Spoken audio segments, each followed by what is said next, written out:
Okay, hi everyone, welcome back to this video series on Server 2012, querying Active Directory. So far, you've created several Active Directory resources. One of the main benefits of having all of your resource information in Active Directory is that you can easily find what you're looking for using the Find dialog box. Recall that I recommended that you always enter as much information as possible when creating Active Directory objects.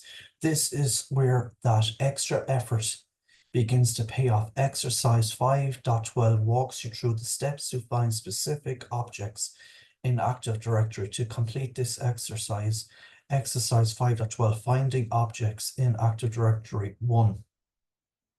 Click the Windows key on the keyboard and choose Administrative Tools. 2.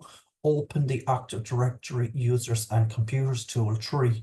Right-click the name of the domain and select Find. 4.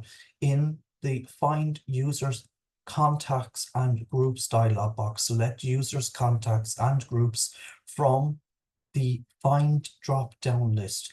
For the In setting, choose Entire Directory. This searches the entire Active Directory environment for the criteria you enter. 5. In the name field, type admin and then click Find Now to obtain the results of the search. 6. Now that you have found several results, you can narrow down the list. Click the Advanced tab of the Find Users, Contacts and Groups dialog box.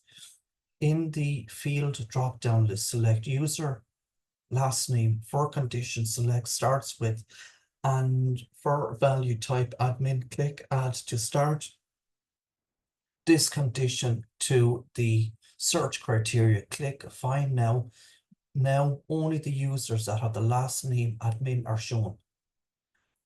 When you have finished searching, close the Find Users and Contacts and Groups dialog box and exit the Active Directory Users and Computers tools using the Active Directory Administrative Center. Windows Server 2012 R2 has a feature called the Active Directory Administrative Center. See Figure 5.8. This feature allows you to manage many Active Directory tasks from one central location. Figure 5.9, Administrative Center Overview. Using the Active Directory Administrative Center, here are some of the tasks that an administrator can perform: reset passwords, create new objects, delete objects, move objects, perform global searches, configure properties for Active Directory objects. In Windows Server 2012 R2, the Active Directory Administrative Center is just another tool in your Active Directory tool belt. It does not matter which way you create your Active Directory objects as long as you have a good understanding of how to create them. Using the command prompt for Active Directory configuration, many IT administrators like to use command line commands to configure and maintain their Active Directory environment. One advantage of using command line commands is the ability to do multiple changes at once using batch files. Another advantage of knowing how to manipulate Active Directory using the command prompt is working with Windows Server 2012 R2 Server Core. Server Core is an installation of Windows Server 2012 R2 that has no GUI windows. One of the ways to configure Server Core is to use commands in the command window prompt. Table 5.1 shows you many of the command prompt commands and explains how each command affects Active Directory. So I'm going to go through this table quickly. Table 5.1, command prompt commands, command explanation. CSVDE, this command allows you to import and export data from Active Directory. The data gets stored in a comma separated value CSV format. DCDiag, this troubleshooting command checks the state of your domain controllers in your forest and sends back a report of any problems. Djoin, this command allows a computer to join a domain and it runs an offline domain join when a computer restarts. ACLS. This command allows you to see and change permissions in the access control list for the objects in Active Directory domain services ADDS, ADD. This command allows you to add an object to the ADDS directory DSAMAIN. This command shows the Active Directory data stored in either a snapshot or a backup as if it were in a lightweight directory access protocol LDAP server DSDBUTIL.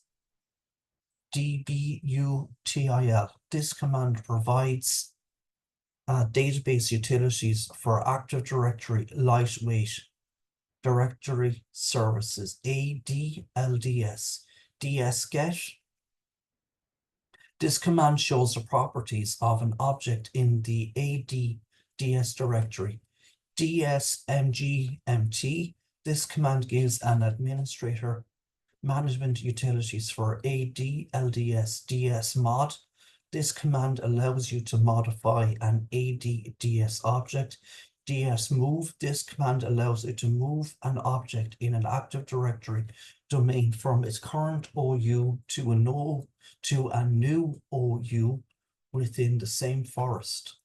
dsquery. This command allows you to query ADDS dsrm. This command removes an object from the ADDS directory LDIFDE. This command allows you to import and export data from Active Directory. This data is stored as LDAP data interchange format LDIF NTD SUTIL. This is one of the most important commands for Active Directory. It allows you to do maintenance on the Active Directory database. Readmin. This command allows administrators to diagnose Active Directory replication problems between domain controllers. Summary. This chapter covered the fundamentals of administering Active Directory. The most important part of administering Active Directory is learning how to work with OUs. Therefore, you should be aware of the purpose of OUs. That is, they help you to organize and manage the directory. For instance, think of administrative control.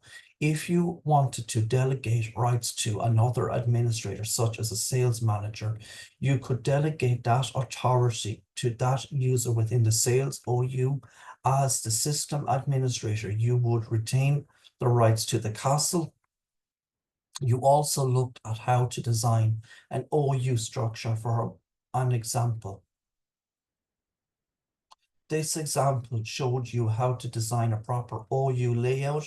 You can also create, organize, and reorganize OUs if need be. In addition, you took a look at groups and group strategies. There are two types of groups: domain, local, global, and universal groups. And you should know when each group is available and when to use each group. Finally, this chapter covered how to use Active Directory users and computers tool to manage Active Directory objects. If you're responsible for day-to-day system administration, there's a good chance that you are already familiar with this tool. If not, you should be after reading this chapter. Using this tool, you learned how to work with Active Directory objects such as user, computer, and group objects. You also learned how to import users by doing a bulk import, and you studied two different file types that work for bulk imports. Bulk imports